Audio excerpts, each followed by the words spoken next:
Hoje trarei o audiobook completo do Livrinho Azul, de Connie Mendes. Ao longo do áudio algumas palavras estão na sua versão original. E espero que apreciem. Se ainda não é inscrito, se inscreva. Isso me ajuda a fazer o canal crescer. Curta e compartilhe com familiares e amigos. Muito obrigada. Deus abençoe a sua vida. O Livrinho Azul de Connie Mendes. Advertência: qualquer livro metafísico deve ser lido muitas vezes. De cada vez que se relê compreende-se melhor. Aquilo que é praticado fica em nós. O que se lê, e não é praticado, desaparece. Introdução. O presente livro está escrito da forma que a autora chama de a palavras a centavo, ou seja, em termos simples para que seja compreensível aquele que necessita conhecer a verdade de Deus e que não tem conhecimentos para poder digerir textos de psicologia e metafísica, da forma como são escritos em português. Cada vez que ouvimos ou lemos algo novo, e que nos é desconhecido, despertam-se células que estavam adormecidas no nosso cérebro. Da segunda vez que tropeçamos com aquela nova ideia, iremos compreendê-la um pouco melhor. As células mexidas começam a trabalhar a ideia, e em pouco tempo a faz-se luz na nossa mente, ou seja, aceitamos a ideia, adotamo-la e pômo-la em prática automaticamente. É assim que vamos despertando, aprendendo, evoluindo e avançando. Não é necessário fazermos esforços sobre-humanos para que as coisas nos entrem na cabeça. É um processo natural, o que precisamos é de usar a nossa boa vontade para ler, reler, voltar a reler, até sentirmos que a aprendizagem se tornou automática. É tudo. Leva contigo, na tua mala ou saco, um exemplar deste livrinho. Põe outro na tua mesa de cabeceira. Relê-os a miúde, sobretudo cada vez que se te apresente um problema, cada vez que tenhas que enfrentar uma situação angustiante ou difícil, não importa a que for. Vai acontecer algo assombroso, que é o livrinho abrir-se na página que te convém consultar, e pensarás: parece que isto foi escrito para mim. Jesus Cristo disse: na casa de meu Pai há muitas moradas. A metafísica é uma destas moradas, ou seja, o estudo das leis mental-espirituais. Não tem a ver com o espiritismo, apesar deste último ser também uma mansão na casa do Pai. Que esta pequena obra te traga toda a paz e prosperidade que trouxe a tantos. Que sejas abençoado. Capítulo 1. Cristianismo dinâmico. Antes de se começar qualquer profissão, seja a que for, o candidato que a vai desempenhar recebe instruções ou estuda a técnica sobre a mesma. No entanto, há alguém que empreende a sua tarefa totalmente às cegas, sem instruções, sem técnicas, sem bússola, compasso ou desenho, sem qualquer noção daquilo que vai encontrar. É o ser humano, que é lançado na tarefa de viver. Sem saber sequer o que é a vida, sem saber por que algumas vidas são passadas no meio da opulência e satisfações, enquanto que outras são passadas na miséria e sofrimento. Umas são iniciadas com todas as vantagens como merecer o afecto e no entanto, são perseguidas por um monte de calamidades, e o ser humano debate-se em conjecturas, todas erradas, e chega o dia da sua morte sem que ele tenha sequer adivinhado a verdade a respeito disto tudo. Aprende a grande verdade, e aquilo que pensas manifesta-se. Os pensamentos são coisas. É a tua atitude que determina tudo o que te sucede. O teu próprio conceito é aquilo que vês, não só em relação ao teu corpo e caráter, como ao exterior, nas tuas condições de vida e no aspecto material, sim, como estás a ver. Os pensamentos são coisas. Já vais ver. Se tens o costume de pensar que és de constituição saudável, faças o que fizeres, serás sempre saudável. Mas mudas a tua maneira de pensar, deixas-te influenciar pelo medo das doenças e começas a adoecer. Perdes a saúde. Se nasceste na riqueza, é possível que sejas sempre rico, a menos que alguém te convença que existe o destino e comeces a acreditar que o que tens pode mudar de acordo com os golpes e reveses, porque é isso que acreditas. A tua vida, o que te acontece obedece às tuas crenças e ao que expressas por palavras. É uma lei. Um princípio. Sabes o que é um princípio? É uma lei invariável que nunca falha. Esta lei chama-se o princípio do mentalismo. Se na tua mente está radicada a ideia que os acidentes nos espreitam a cada esquina, se acreditas que os achaques da velhice são inevitáveis, se estás convencido da tua má ou boa sorte, o que quer que tu esperes naturalmente, bom ou mal, é essa a condição que verás manifestar-se na tua vida e em tudo o que fazes. Isso é o porquê das coisas que te acontecem. Nunca estamos conscientes das ideias que chegam à nossa mente. Elas vão se formando de acordo com o que nos ensinam, ou que ouvimos dizer.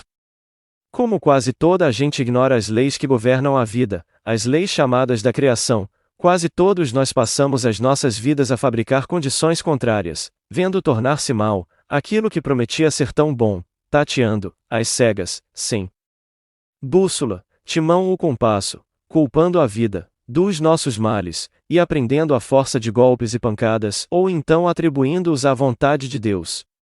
Com o que acabaste de ler, terás dado conta que o ser humano não é o que te fizeram crer, ou seja, uma folha no meio de uma tempestade, batida aqui e ali segundo os ventos. Nada disso.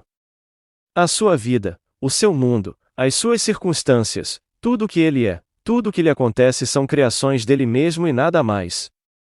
Ele é o rei do seu império e se a sua opinião é que ele não é senão uma folha no meio da tempestade, pois assim será. Ele acreditou e permitiu que assim fosse. Nascer com livre-arbítrio significa ter sido criado com o direito individual de escolher. Escolher o quê? O pensar negativa ou positivamente. Pessimista ou optimisticamente. Pensando no bom e no mal, que produz o bom e o mal, ou pensando no feio e belo, que produz o feio e belo no exterior ou interior. A metafísica sempre ensinou que aquilo que pensamos a miúde passa ao subconsciente e aí se estabelece, actuando como reflexo. A psicologia moderna, finalmente, descobriu isto. Quando o ser humano se vê envolvido nos efeitos da sua ignorância, ou seja, que se tornou a ele mesmo uma calamidade, volta-se para Deus e suplica-lhe que o liberte do sofrimento. Nota do tradutor: embora a grafia oficial tenha abolido a palavra criar, mandando escrever invariavelmente criar, no campo filosófico somos obrigados a fazer nítida distinção entre criar e criar, uma vez que se trata de conceitos radicalmente diferentes. Criar representa um novo início, ao passo que criar é apenas uma continuação. O poder infinito é o criador do universo, mas um fazendeiro é um criador de gado. Huberto Roden, o homem nota que Deus às vezes o ouve e outras, inexplicavelmente não o ouve. Este último caso, é quando os familiares o consolam dizendo-lhe que há que se resignar perante a vontade de Deus. Quer dizer que todos dão por assente que a vontade do Criador é má, mas ao mesmo tempo a religião ensina que Deus é nosso Pai. Um Pai todo amor, bondade, misericórdia. Todo sabedoria e eterno. Estás a ver como estas duas teorias não estão de acordo? Parece-te sensato que um Pai todo amor e infinitamente sábio possa sentir e expressar má vontade perante os seus filhos? Nós, pais e mães mortais, não seríamos nunca capazes de condenar ao fogo eterno um filho nosso por um erro natural da sua condição de mortal, e consideramos que Deus é capaz disso. Quer dizer que, sem que nos demos conta disso, estamos atribuindo a Deus uma natureza de magnate caprichoso, vingativo, cheio de má vontade, pendente da nossa menor infração para nos dar castigos fora de toda a proporção. É natural pensar assim quando nascemos e vivemos ignorando as regras e as leis básicas da vida. Já dissemos as razões das nossas manifestações. Produzimos-las com o pensamento. É nisto que somos a imagem e semelhança do Criador. Somos criadores. Criadores, cada qual da sua própria manifestação. Agora, por que é que Deus parece atender-nos às vezes e outras não? Já vais ver. A oração é o pensamento mais puro e mais alto que se pode pensar. É polarizar a mente no grau positivamente mais alto. São vibrações de luz que lançamos quando oramos, ou seja, quando pensamos em Deus. Essas vibrações têm que transformar instantaneamente, em perfeito e belo, todas as condições obscuras que nos rodeiam, como quando se leva uma lâmpada para um quarto na penumbra. Sempre que aquele que está orando, pense e acredite que esse Deus a quem pede é um Pai amoroso, que deseja dar tudo o que é bom a seu filho. Nesse caso, Deus atende sempre. Mas como? Em geral, a humanidade tem o costume de pedir assim: e ai, Deus, tira-me deste apuro, que eu sei que me convém, e por isso tu queres impor-me esta prova. Por outras palavras, já negou toda a possibilidade de recebê-lo. Tem mais fé nesse Deus que nos ensinaram caprichoso, vingativo, cheio de má vontade, que não está senão à espera que cometamos a primeira infração para passar nos castigos de uma crueldade satânica. Pois aquele que assim pede não recebe senão de acordo com a sua própria imagem de Deus. É tão simples como te estou a dizer. Agora, não voltes a esquecer jamais que a vontade de Deus para ti é o bem, a saúde, a paz, a felicidade, o bem-estar, todo o bem que Ele criou. Não voltes jamais a esquecer que Deus não é nem o juiz, nem o polícia, nem o cobrador, nem o tirano que te fizeram crer. A verdade é que Ele criou 7 leis, 7 princípios que funcionam em tudo e sempre. Não descansam um só minuto. Encarregam-se de manter a ordem e a harmonia em toda a criação. Não são precisos polícias no espírito. Aquele que não segue a lei, castiga-se a si mesmo. O que pensas manifesta-se, de maneira que, aprende a pensar corretamente com a lei para que se manifeste todo o bem que Deus quer para ti. São Paulo disse que Deus está mais perto de nós que os nossos pés e mãos, mais ainda que a nossa respiração, de maneira que não há que pedir-lhe aos gritos para que nos ouça.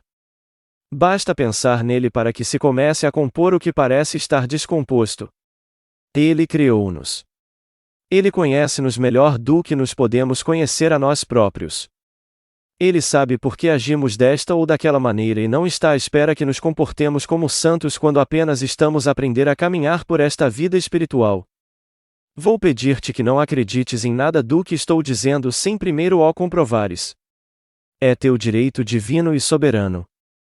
Não faças o que fizeste até agora, aceitar tudo o que ouves e tudo o que vês sem te dares a oportunidade de julgar entre o bem e o mal. Capítulo 2. A mecânica do pensamento.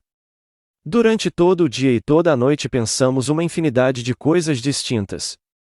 Passa pela nossa mente uma espécie de filme cinematográfico constante, mas aos bocados. Entre tantas ideias diferentes, detemo-nos a contemplar, examinar ou estudar umas mais que outras. Por quê? Porque nos estimularam um sentimento. Produziram em nós um sentimento de medo ou de antipatia, de simpatia ou de pena, um sentimento agradável ou desagradável, não interessa. O fato é que através daquele sentimento, a ideia interessa-nos, voltamos a ela mais tarde, talvez até a comentemos com alguém. Isto é meditar, e o que assim se medita passa ao subconsciente e é aí gravado. Uma vez gravada uma ideia no subconsciente, converte-se num reflexo. Tu sabes que quando o médico te dá um toque com um objeto num sítio ao redor do joelho, a tua perna dá um salto. Tocaram-te num ponto sensível e reagiste, não? Dessa mesma maneira, cada vez que ocorre na tua vida algo referente a uma das ideias que estão gravadas no teu subconsciente, o reflexo reage da forma exata em que foi gravada.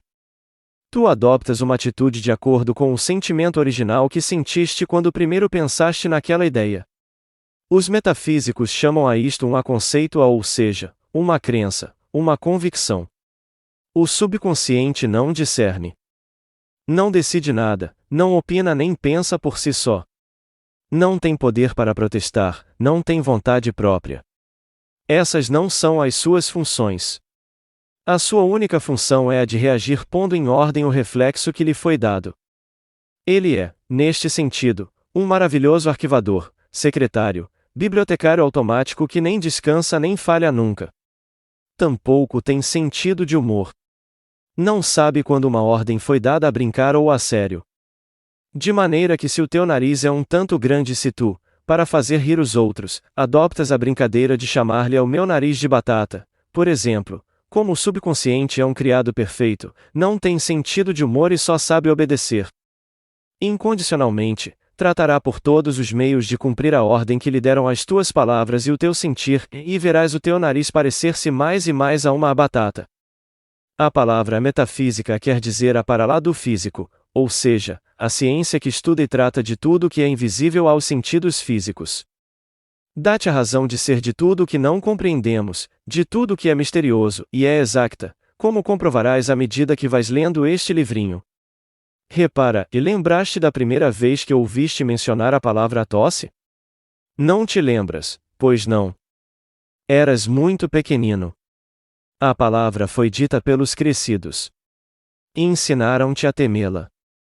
À força de repeti-la ensinaram-te a compreendê-la, disseram-te para não molhares os pés, que não apanhasses correntes de ar, para não te aproximares de alguém porque tinha gripe e pegava-te, etc., etc. Tudo isto se foi gravando no teu subconsciente e aí formou um reflexo. Não tiveste nunca que te lembrar das advertências dos teus pais.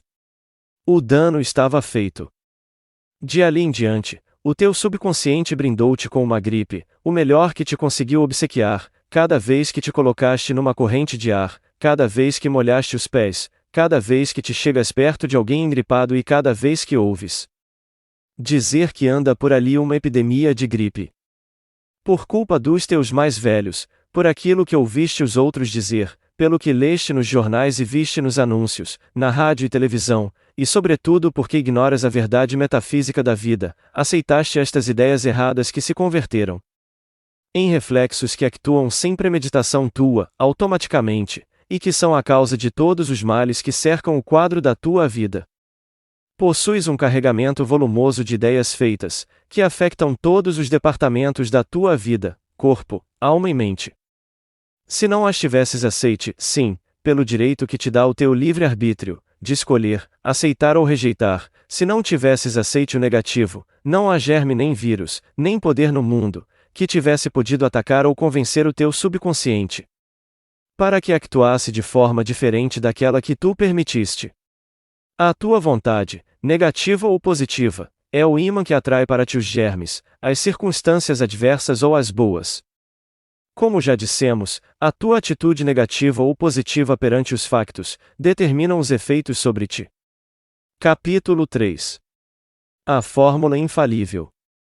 Dissemos que cada mente humana contém uma acumulação de opiniões, convicções ou conceitos errados, contrários à verdade e em conflito com os princípios básicos da criação, e que estão perenemente manifestando, nas condições exteriores, todas essas calamidades e sofrimentos que se manifestam no ser humano e no mundo em geral, doenças, acidentes, tristezas, conflitos, desarmonias, escassez, fracassos e até a morte.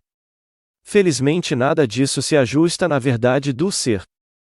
Felizmente existe a maneira de apagar todas essas falsas crenças e substituí-las por corretas, que não somente produzem condições e circunstâncias positivas, boas, felizes, corretas, como, uma vez corrigido o erro e estabelecida a verdade no subconsciente, nunca mais poderão voltar a suceder coisas negativas nas nossas vidas.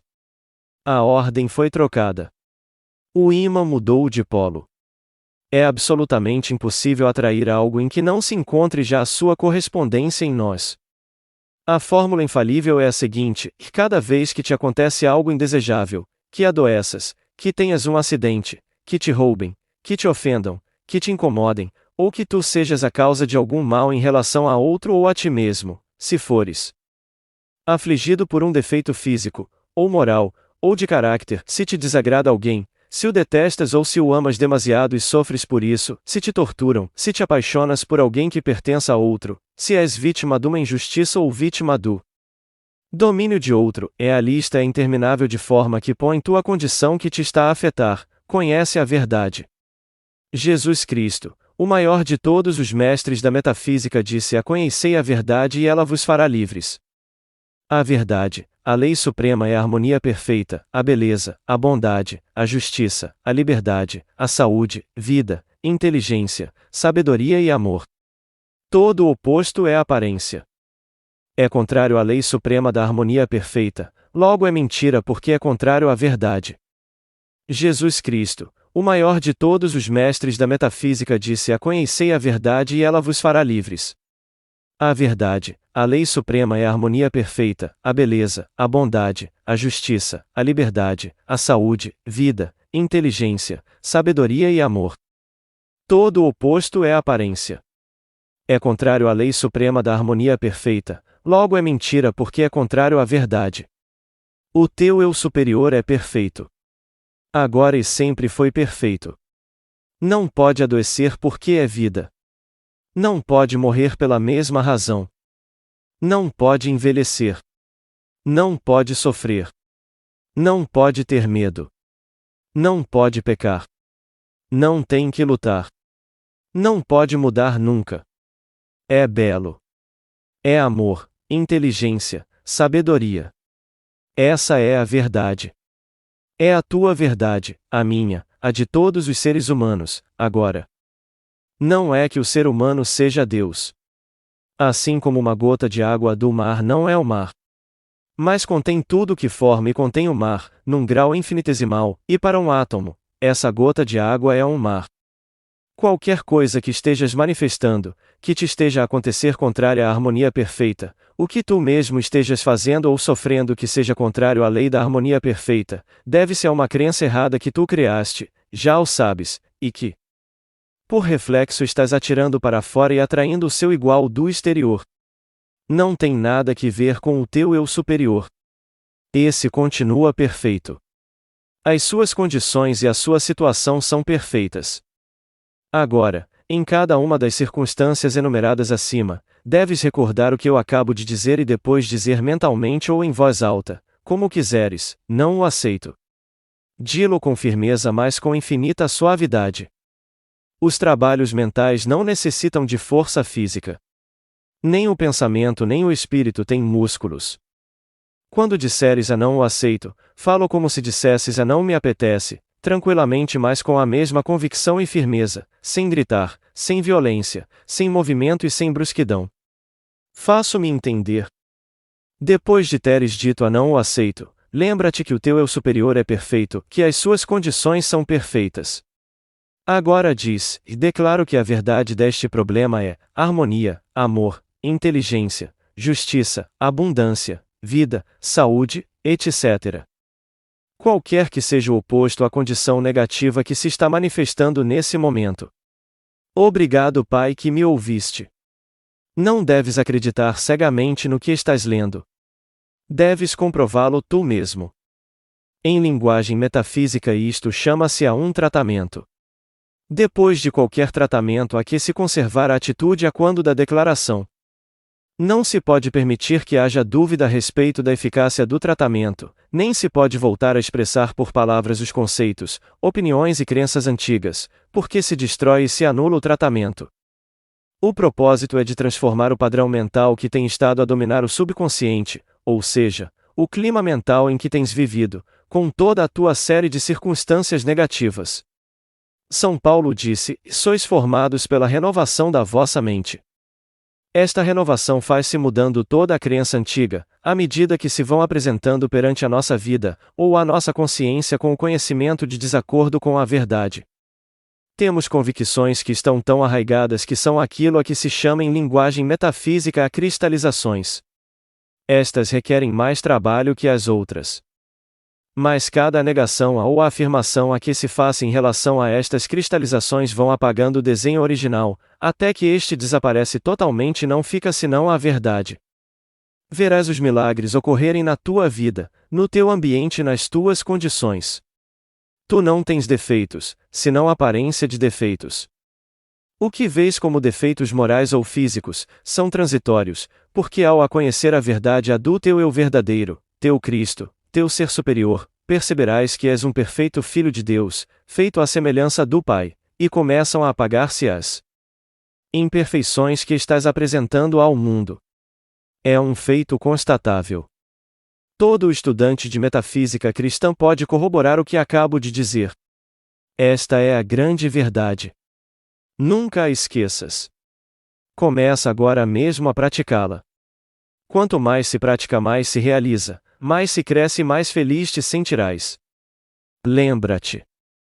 Tu és único, como as tuas impressões digitais. Foste criado como um desenho único, para um propósito especial e mais ninguém o pode cumprir. Demoraste 14.000 anos para evoluir e chegares a este ponto. As expressões de Deus são infinitas.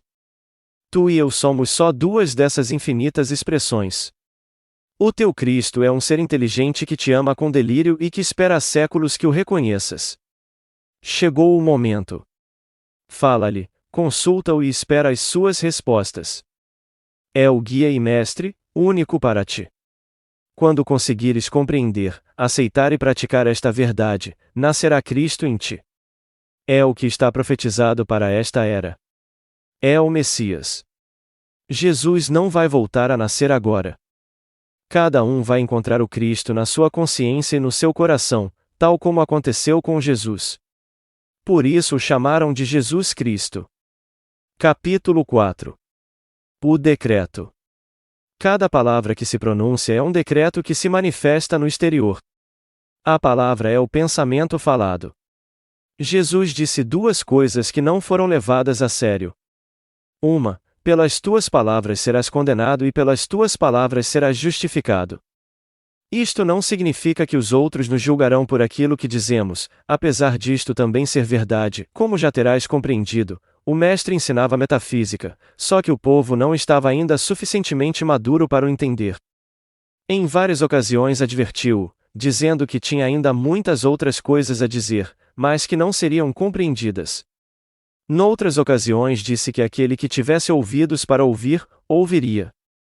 A segunda referência que fez ao poder da palavra foi: não é aquilo que entra pela boca que intoxica o homem, mas o que da sua boca sai, porque o que da boca sai, do coração procede.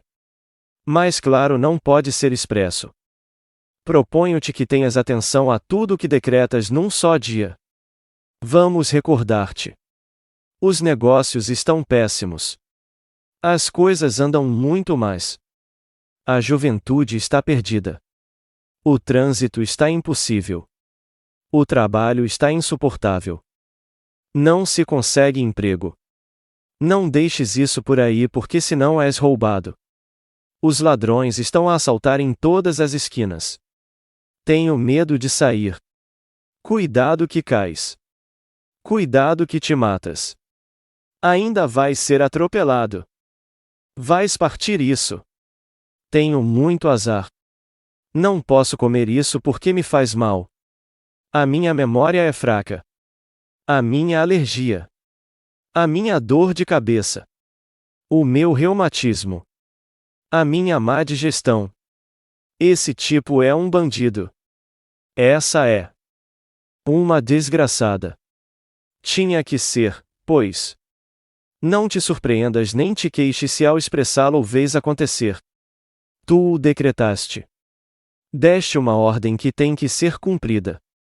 Agora lembra-te, não te esqueças nunca, cada palavra que pronuncias é um decreto. Positivo ou negativo. Se for positivo, manifestar-se-á no bem. Se for negativo, manifestar-se-á no mal. Se for contra o próximo, é o mesmo que se o tivesses decretado contra ti mesmo. É-te devolvido. Se és bondoso e compreensivo com os outros, receberás bondade e compreensão por parte dos outros. E quando te acontece algo que te aborrece, desagradável, negativo, não digas: mas se eu não estava a pensar nem a ter medo que isto me acontecesse. Tenha a sinceridade e a humildade de te lembrares em que termos te expressaste em relação a alguém próximo. Em que momento saiu do teu coração um conceito velhíssimo, ali arraigado, que se calhar não passa de um costume social como a maior parte desses citados acima, e que tu realmente não tens vontade de continuar a usar? Como o sentimento que acompanha um pensamento é o que se grava com mais firmeza ao subconsciente, Mestre Jesus, que jamais empregou palavras supérfluas, expressou-o muito bem ao dizer: o que da boca sai, do coração procede. E isto dá-nos a chave inequívoca. O primeiro sentimento que nos ensinam é o medo.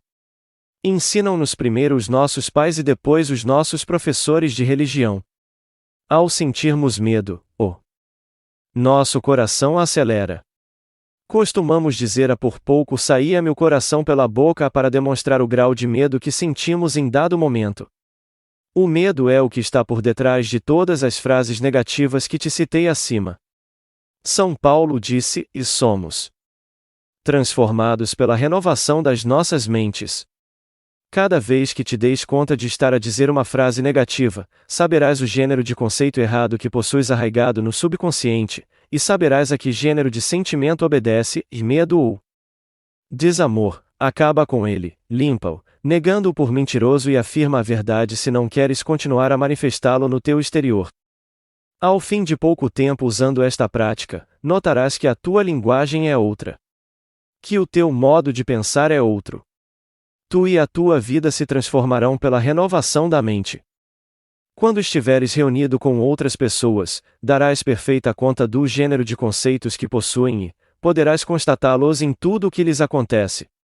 Sempre que ouvires conversas negativas, não afirmes nada daquilo que expressam. Pensa: não o aceito nem para mim nem para eles. Não precisas dizê-lo aos outros. É melhor não divulgar a verdade que estás a aprender, não porque tenhas que escondê-la, mas porque existe uma máxima ocultista que diz: quando o discípulo está pronto, o mestre parece. Pela lei da atração, todo aquele que está preparado para subir de grau, é automaticamente aproximado àquele que o pode ajudar a crescer, de maneira que não trates de fazer o trabalho de catequista. Não obrigues ninguém a receber lições sobre a verdade, porque podes te encontrar com aqueles que tu acreditavas estarem mais dispostos, e serem afinal os que menos simpatizavam com a ideia. A isto se referia Jesus quando disse: não deem o santo aos cães, nem deem as pérolas a porcos, não seja que os pisem, e se voltem e os despedacem. Capítulo 5. A fé move montanhas? Por que e como? Toda a gente conhece o ditado e o repete a miúde.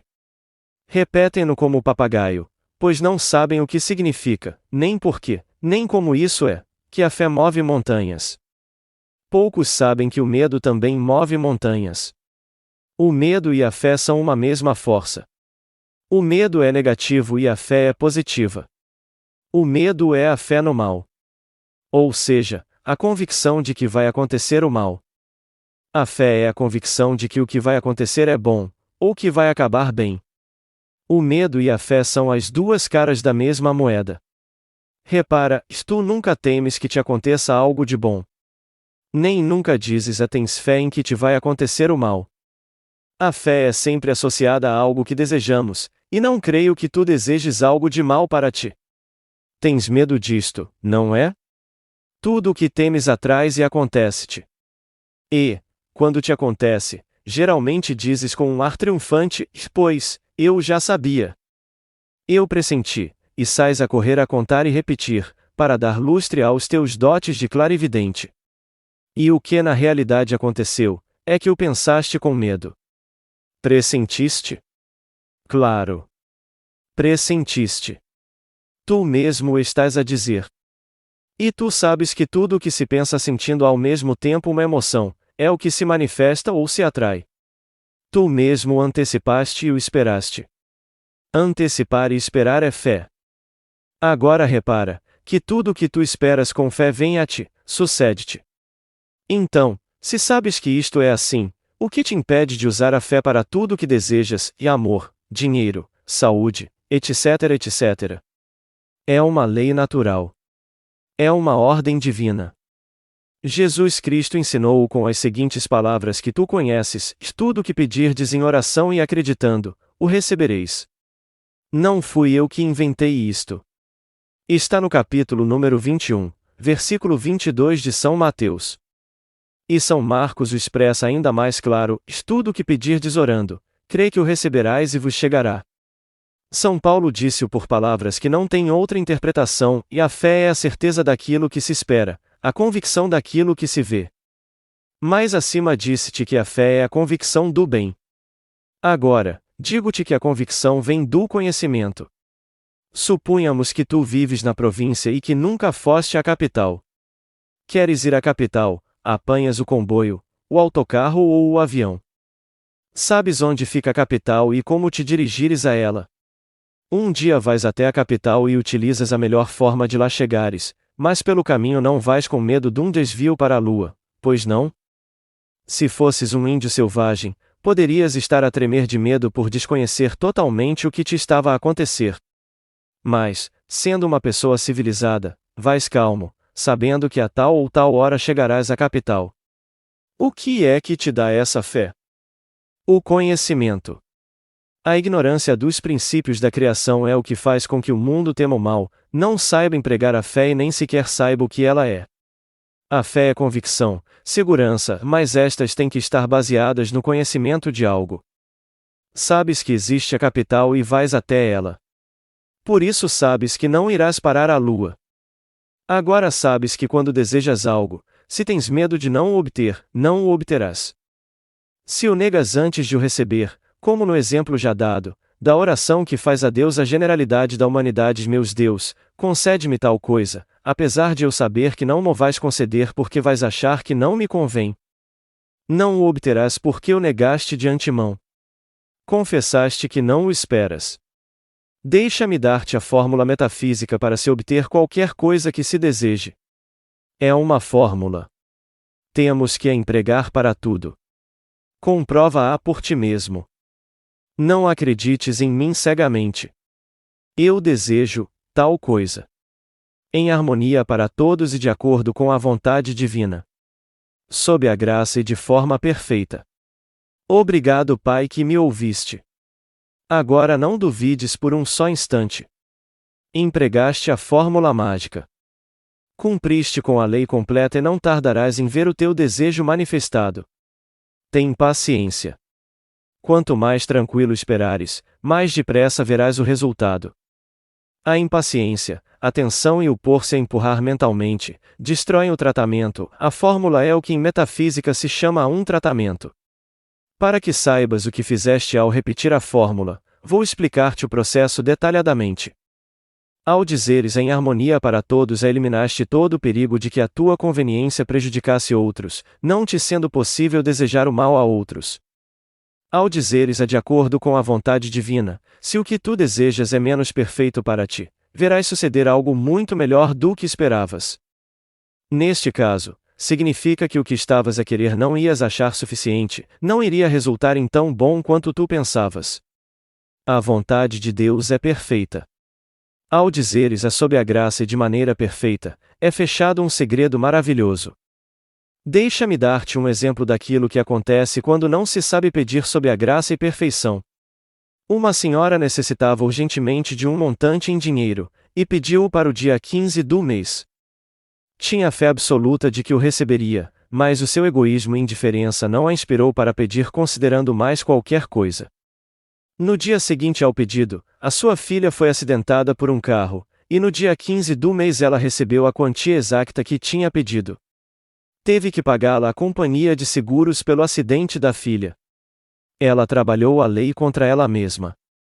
Pedir sob a graça e de maneira perfeita é trabalhar com a lei espiritual. A lei de Deus que se manifesta sempre no plano espiritual.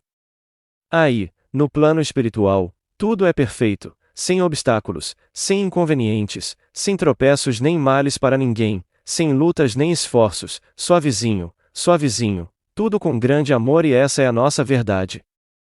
Essa é a verdade que, ao ser conhecida, nos faz livres. Obrigado, Pai, que me ouviste, é a maior expressão de fé que podemos ter. Jesus ensinou-a e empregava-a em tudo, desde antes de partir o pão com que alimentou 5.000 pessoas, até para dizer como transformar o vinho no seu sangue. Dando graças ao Pai antes de ver a manifestação. Como irás vendo, tudo o que Jesus ensinou foi metafísico. Tudo o que desejas, tudo aquilo de que fores necessitando, podes manifestar. O Pai já previu tudo, já deu tudo, mas há que ir-lhe pedindo à medida que se sinta a necessidade. Só tens que te lembrar que não podes pedir o mal para outro porque te será devolvido, e tudo o que peças para ti deves pedi-lo também para toda a humanidade, porque todos somos filhos do mesmo Pai. Por exemplo, pede grande.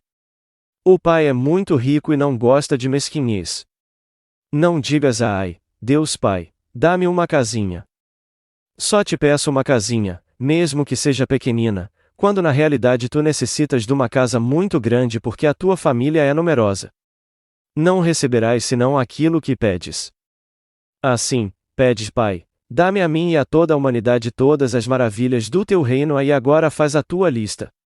Para ires fortalecendo a fé, faz uma lista de coisas que desejas ou que necessitas. Enumera os objetos ou as coisas. Ao lado desta lista faz outra, enumerando coisas que desejas ver desaparecer, ou em ti mesmo ou externamente. No mesmo papel escreve a fórmula que já te dei acima. Agora, lê o teu papel todas as noites. Não te permitas sentir a menor dúvida. Dá de novo graças, às vezes que penses no que escreveste. À medida que vejas que se vão realizando as coisas enumeradas, vai marcando-as. E no final, quando as vires todas realizadas, não sejas mal agradecido pensando, se calhar, acontecia na mesma, porque isso é mentira. Se tais deram foi porque as pediste correctamente. O exterior organizou-se para tais dar. Como já estás muito habituado a sentir medo por uma variedade de razões, cada vez que fores atacado por um medo, repete a fórmula seguinte, que te irá apagando o reflexo que tens gravado no teu subconsciente: eu não tenho medo. Não quero medo.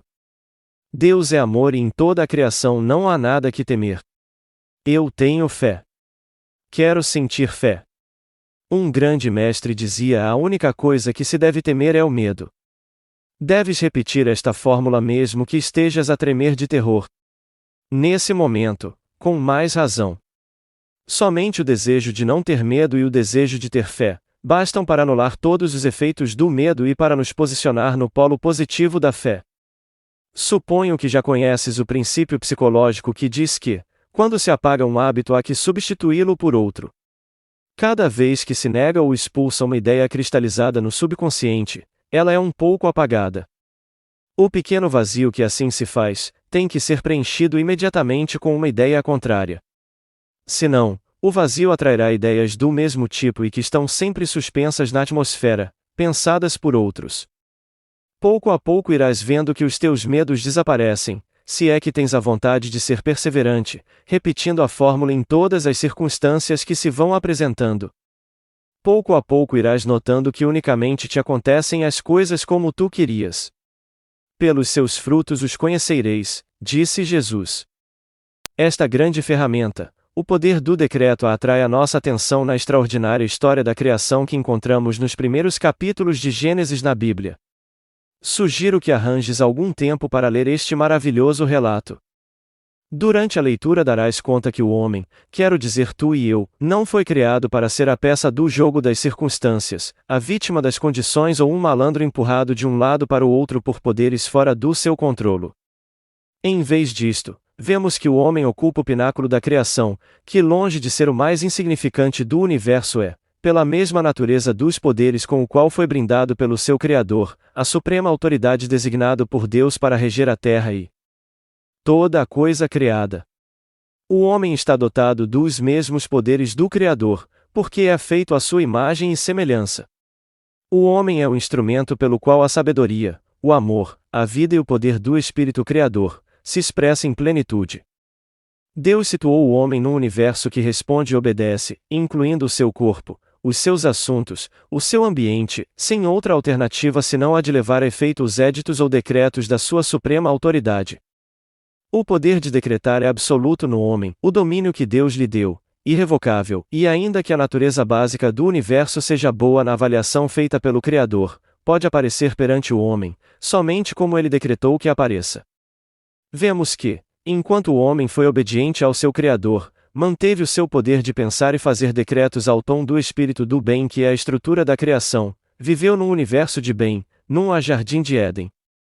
Mas, quando o homem caiu ao comer da árvore do conhecimento do bem e do mal, e elegeu basear-se no seu pensamento e usar os seus poderes no bem e no mal, o que como indivíduos livres podiam fazer, imediatamente encontrou suor e espinhos, misturados com o pão de cada dia.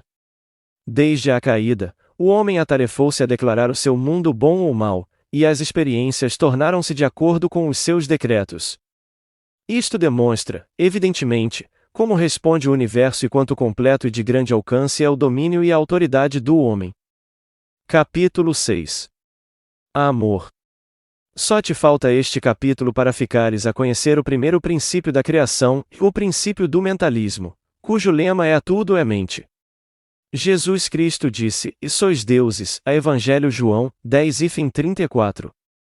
Assim como a criação toda ela foi um pensamento manifestado, Também o homem que é um Deus em potência cria com o pensamento tudo o que ele vê manifestado à imagem e semelhança do seu Criador. Isto já sabes.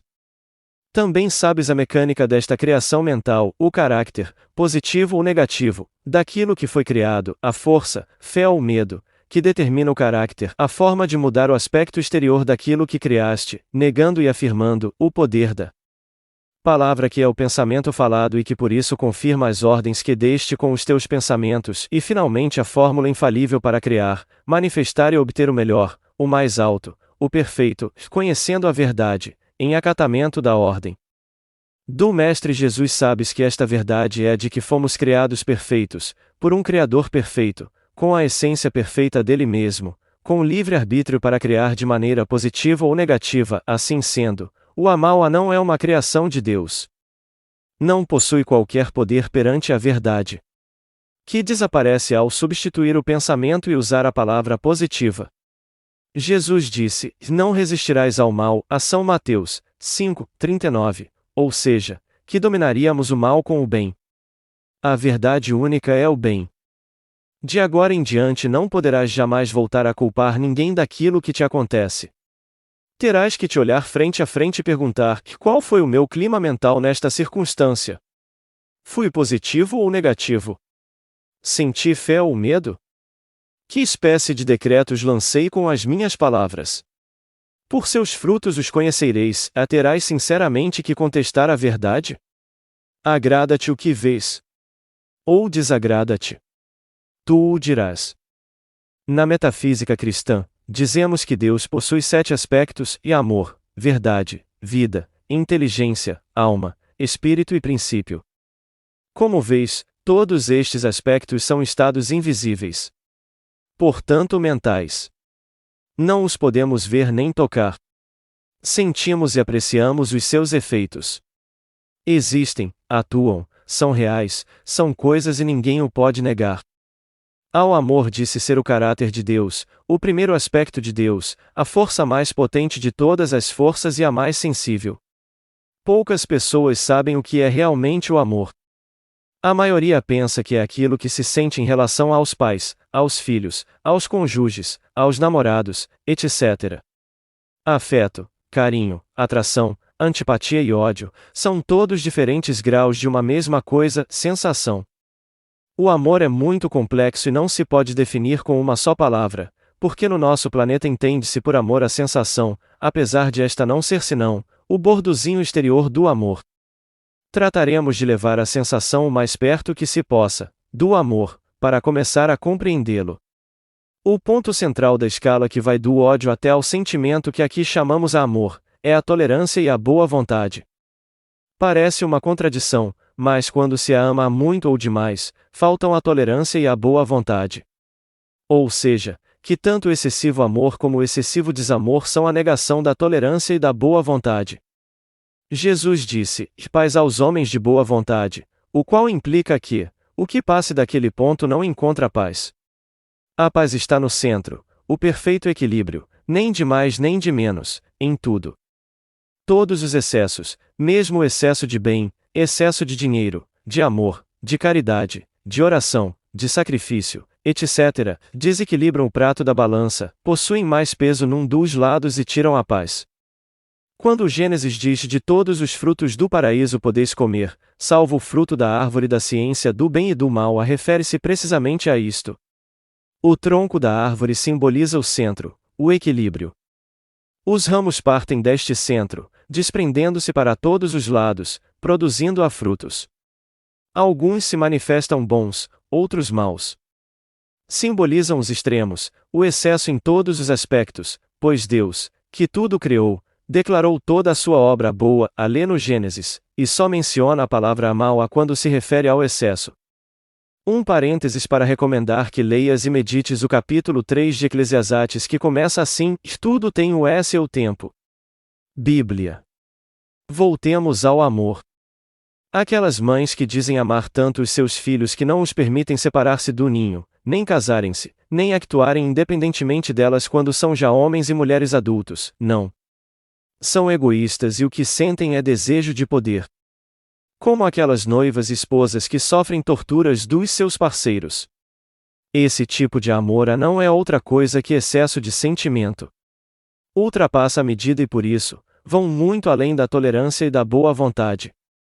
Voltemos ao amor. Aquelas mães que dizem amar tanto os seus filhos que não os permitem separar-se do ninho, nem casarem-se, nem actuarem independentemente delas quando são já homens e mulheres adultos, não. São egoístas e o que sentem é desejo de poder. Como aquelas noivas esposas que sofrem torturas dos seus parceiros. Esse tipo de amor não é outra coisa que excesso de sentimento. Ultrapassa a medida e por isso, vão muito além da tolerância e da boa vontade. Em geral, o excesso de sentimento prova que existe uma falta de desenvolvimento da inteligência. Isto, sem dúvida, causará indignação naquelas pessoas que se gabam de serem muito sentimentais. Ninguém gosta que outro descubra sua falta de inteligência, mas podem comprová-lo. O excesso de emotividade, assim como todos os excessos, são maus. É uma prova de que falta o contrapeso. O excesso de calor, por exemplo, equilibra-se com igual quantidade de frio para o tornar suportável ou agradável. A inteligência é fria. A emoção é cálida. Uma grande capacidade emotiva é uma qualidade magnífica e muito desejável, sempre que esteja equilibrada com a mesma capacidade intelectual. Isto é o que produz os grandes artistas. Mas o artista tem a sua arte onde focar toda a sua potência emotiva. Por outro lado, a pessoa exageradamente emotiva e com pouco desenvolvimento intelectual dirige toda a sua paixão para os seres humanos que a rodeiam, pretendendo atá-los para que cumpram o seu desejo. O remédio para a excessiva emotividade é pensar e refletir muito, sobretudo meditar durante um pouco de tempo e todos os dias, sobre a inteligência. Começando por perguntar-se: o que é a inteligência? Continuando, pensando que no universo tudo contém inteligência, as plantas, os animais, etc. E terminando por afirmar: eu sou inteligente, com a inteligência do próprio Deus, já que sou criado da mesma essência do Criador, pela inteligência, com a inteligência e da inteligência de Deus. Poucos dias após repetir este tratamento, notar-se-á logo uma mudança na elasticidade e na penetração mental, e após uma única semana de exercício, vê-se a transformação na forma de amar os outros, uma serenidade e uma generosidade peculiar que nunca tinha podido ser capaz de expressar. Ao mesmo tempo, nota-se uma mudança total nos outros, em relação a si. Isto deve-se ao fato de sermos indivíduos, ou seja, indivisíveis, e o que afeta a todos.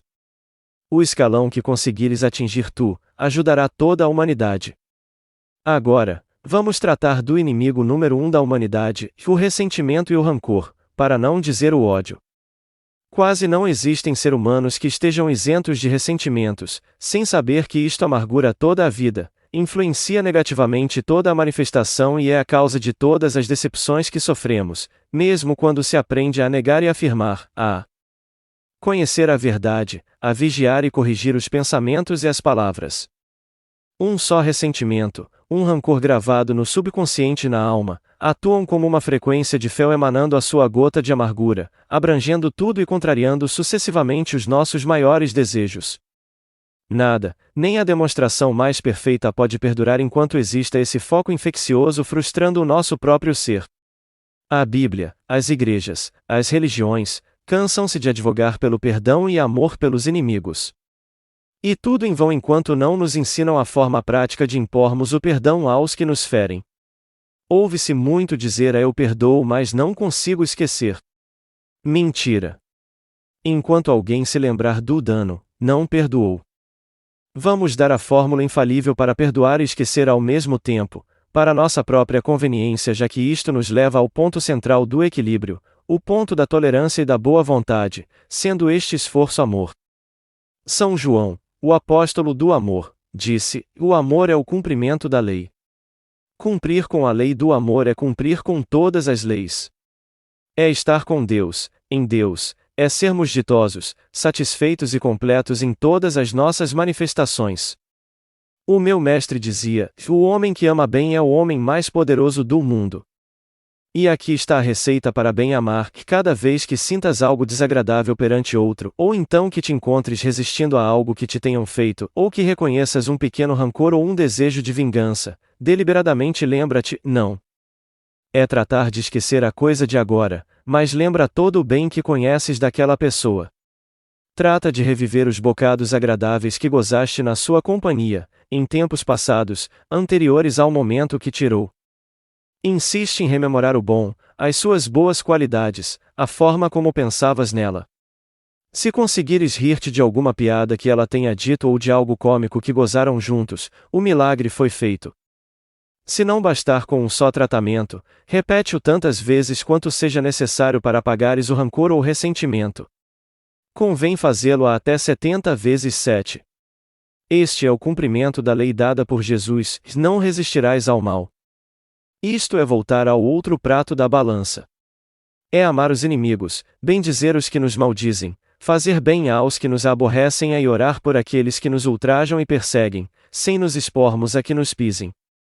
Se o fizeres com sinceridade vais dar conta de algo muito estranho, que é primeiro sentir-te livre, e depois, que um monte de pequenos inconvenientes que apareciam e que não sabias a que atribuir, desaparecem como por encanto, e a tua vida passa a correr sobre rodas.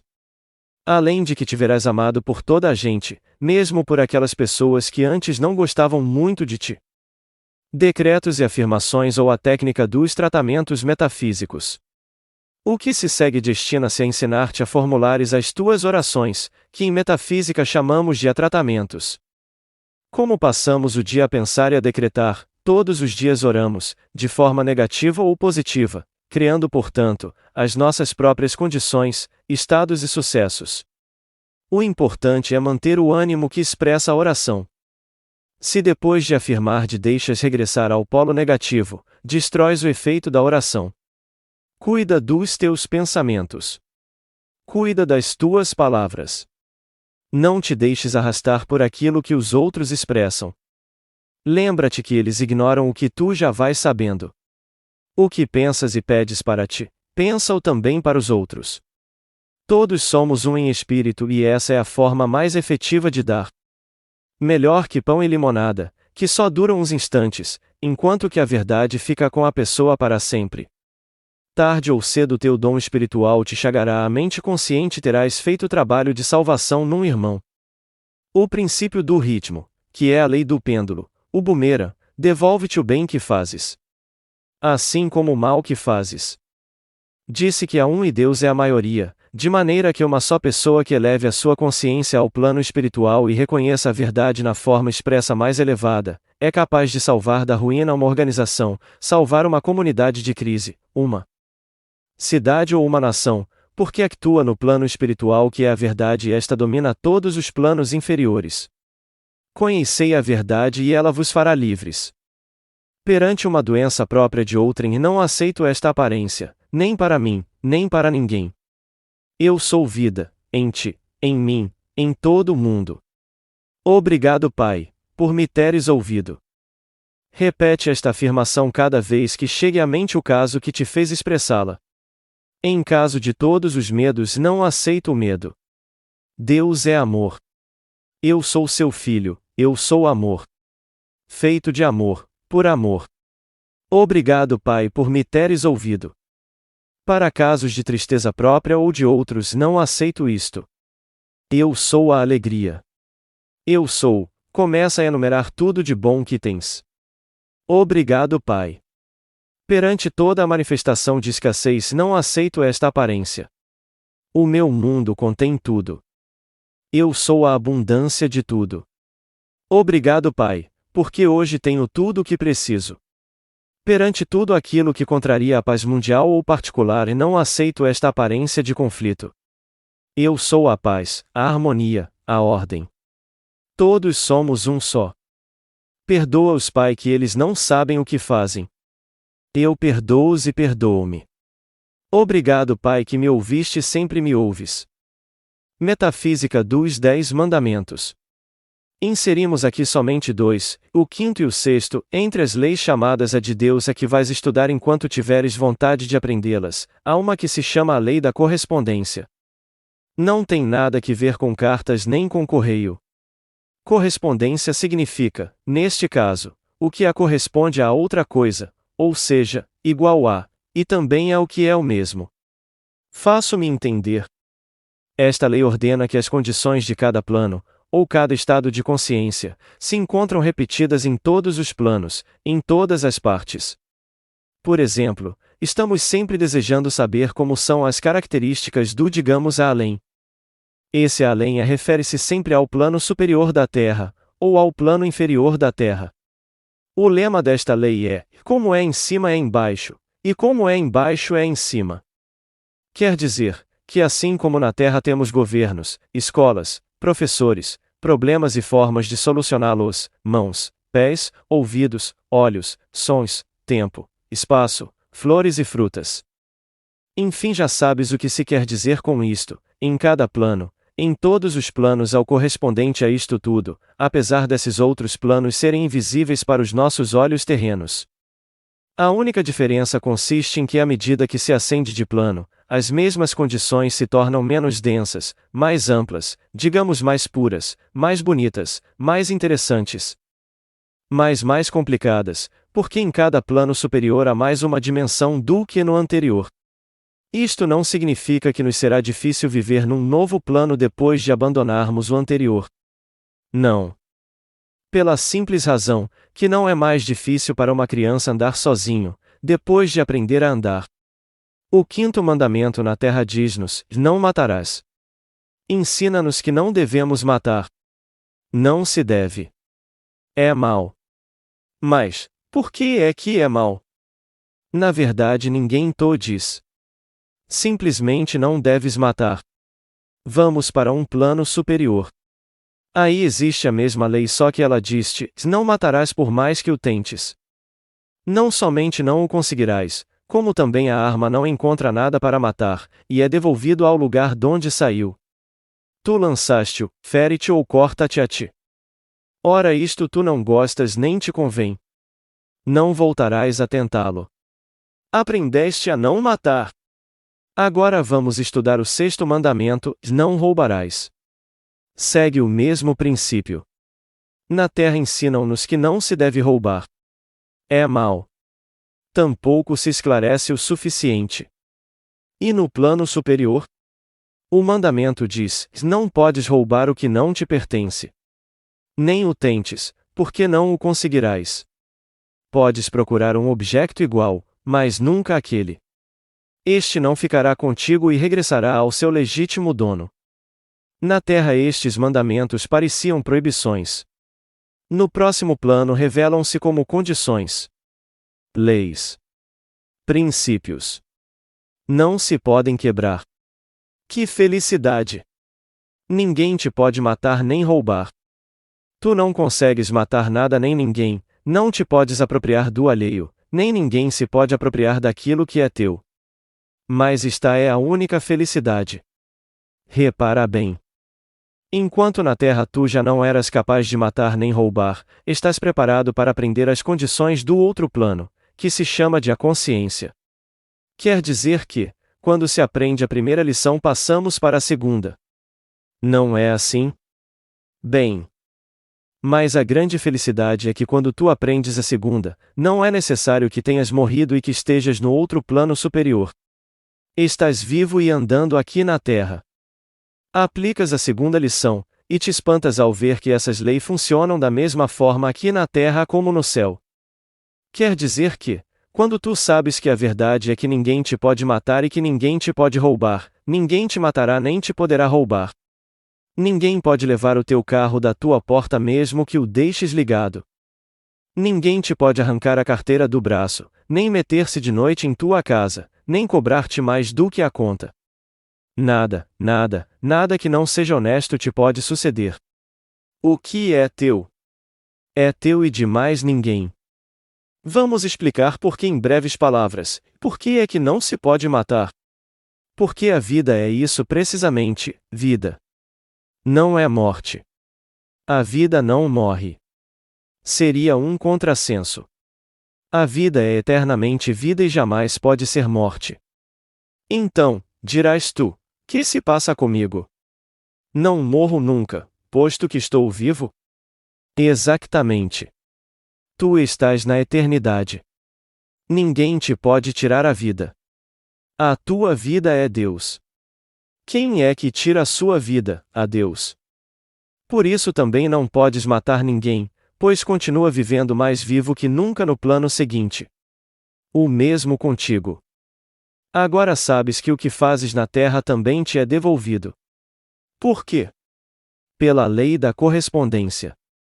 Porque tudo de um plano possui a sua correspondência nos outros. Em todos os outros. Esta lei diz: não faças aos outros o que não queres que outros te façam a ti. Já sabes a razão. Se ainda não aprendeste a obedecer a esta lei, começa a observar como te é devolvido tudo o que faças aos outros, mal ou bem. Agora, por que é que não se pode roubar? O que é que faz funcionar esta lei? Primeiro saberás que chegaste a um impasse, se ainda não te resolveste a aceitar a lei da reencarnação. Ah! Caramba! Dirás tu. Que é que temos aqui? Um dos nossos lemas metafísicos é o que não consegues aceitar, deixa, mas continua a ler. Se não gostas da ideia, não reencarnes, mas também não evoluirás. Ficarás estancado, pela mesma razão daquele que não quer aceitar que o sol vai aparecer. De manhã, vai ter que meter-se num gabinete todas as manhãs e ficar ali fechado durante todas as horas de sol, todos os dias. A lei da evolução é uma experiência e superação eterna, como já mencionamos acima na criança que aprende a andar e que não tem que ter medo já que ele só aprende soltando-se. Sabes isso? Que tudo muda de uma coisa a outra, como o bebê que se torna criança, a criança torna-se jovem, o jovem torna-se em adulto, a seguir em velho e depois deixa aqui a casca velha e vai buscar um novo mais além. Quando um ser morre, encontra-se no meio de uma série de circunstâncias novas no além, mas não perdeu nada do que tem valor, como o ouvido, a vista, o sentimento, a vontade, o livre-arbítrio, a faculdade de deslocar-se, de comunicar com os outros. A sua identidade, o seu eu. Pelo contrário, como existe ali mais uma dimensão, vê-se mais, ouve-se mais, sente-se mais, compreende-se mais, abrange-se mais, etc, etc. Por outras palavras, nada do que foi adquirido se perde. Somente se adapta às novas condições do plano. Isto faz com que em cada plano, se vão adquirindo novas e maiores habilidades e conhecimentos. Por cada vida encarnada se ganham novas experiências e se aprende a usar novos objetos e instrumentos, que apesar de materiais aqui na Terra, têm a sua correspondência noutros planos invisíveis. Pois, que tipo de vantagem teria de chegar a ser um músico pleno no mundo e não poder exteriorizá-lo no plano seguinte? E chegamos à grande explicação. Aquilo que adquires, já sabes, os instrumentos que tiveste que empregar, para aprender a usar, tais como talheres, uma cama, um fósforo, etc. Que em cada plano tem a sua correspondência, não esqueças, por serem já teus por direito de consciência, como dizemos em metafísica, aparecem automaticamente na tua vida, ouvidas, uma depois da outra, porque não vais nascer numa família que não tenha os meios de te proporcionar o que te pertence por direito de consciência. Faço-me explícita? Muitas vezes acontece uma criança vir ao mundo numa família carente do que ele possui por direito, e acontece que rapidamente a família adquire aquilo, como uma grande casualidade. Por isto é que não te podem roubar o que é teu, nem tu te podes apoderar daquilo que não te foi dado ou superado noutra vida. Assim, a grande felicidade é que ao conheceres esta lei e estas condições, a lei funciona neste plano terreno e em todos os planos. Por conseguinte já podes ficar tranquilo, que ninguém te pode ocasionar perdas, nem tirar-te nada, nem sequer o teu marido ou esposa, se não o fizeste a outro. De que temes? E se já o aprendeste nesta vida, é que o tens por direito de consciência. De maneira que a forma de viver feliz é aprender a metafísica dos 10 mandamentos. Com este pequeno presente que te brindamos, terás posto o pé no primeiro degrau da felicidade. Não me cansarei de te recomendar que leias este folheto constantemente. Não o guardes na gaveta. Leva-o contigo sempre que o possas ler. Relê-o se puderes, todos os dias. Trata de praticar, relembrar as suas instruções e quando considerares que é a altura de adquirires mais instrução, assiste às nossas conferências. Recebe todo o nosso amor. Que a luz da tua amada presença eu sou te envolva, te proteja, te ilumine, te guie, te acompanhe.